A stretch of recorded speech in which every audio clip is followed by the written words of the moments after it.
Assalamualaikum warahmatullahi wabarakatuh. Yang terhormat Bapak Agus Sukoco STMM selaku dosen pembimbing.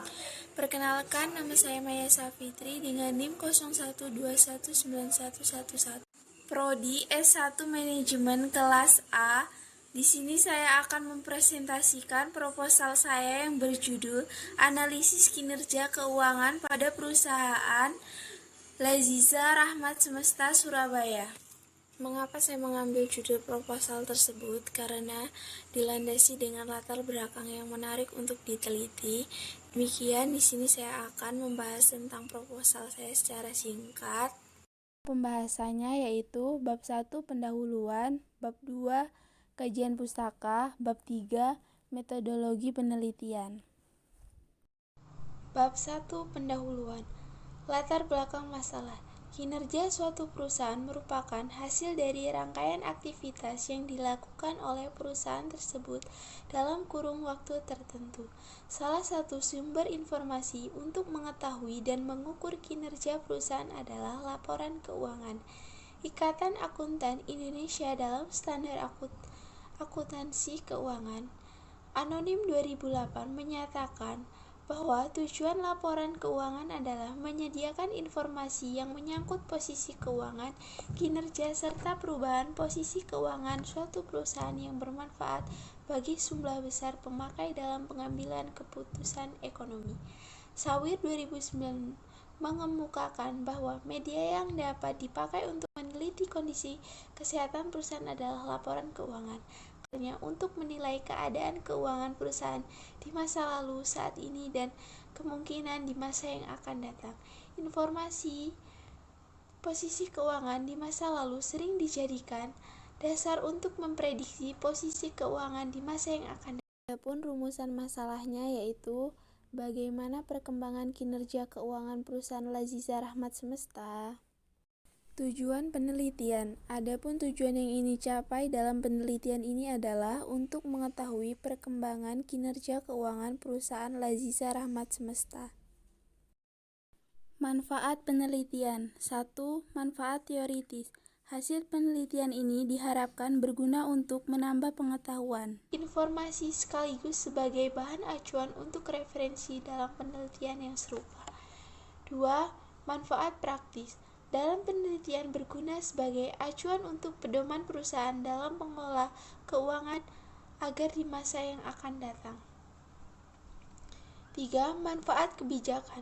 Selain memberikan keuntungan juga mengharapkan akan membawa efek positif bagi perekonomian lebih luas termasuk bagi perusahaan dan pertumbuhan ekonomi.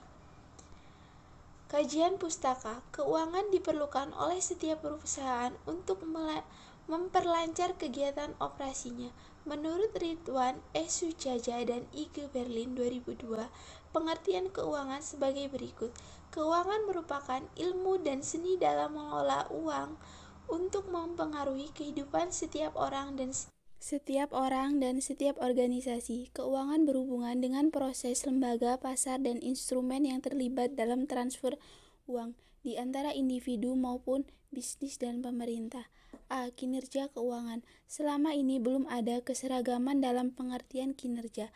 Ada yang lebih condong melihat kinerja sebagai pelaksanaan kegiatan organisasi, namun ada juga yang lebih memilih kinerja sebagai prestasi kerja suatu organisasi. Pengukuran kinerja keuangan pada hakikatnya mempunyai banyak tujuan, seperti diungkapkan oleh Munawir 2000, yaitu A. Untuk mengetahui tingkat likuiditas, B. Untuk mengetahui tingkat solvabilitas, C. Untuk mengetahui tingkat rentabilitas dan profitabilitas, D. Untuk mengetahui tingkat stabilitas usaha. B. Laporan keuangan. Laporan keuangan disajikan oleh suatu perusahaan sebagai media komunikasi dan pertanggungjawaban kepada berbagai pihak yang berkepentingan, misalnya pemilik perusahaan, pemerintah, dan direktur. Laporan ini menggambarkan posisi keuangan yang menunjukkan tentang kekayaan perusahaan dan sumbernya. Perubahan posisi keuangan menunjukkan kemajuan perusahaan. Hasil yang dicapai menunjukkan laba atau rugi.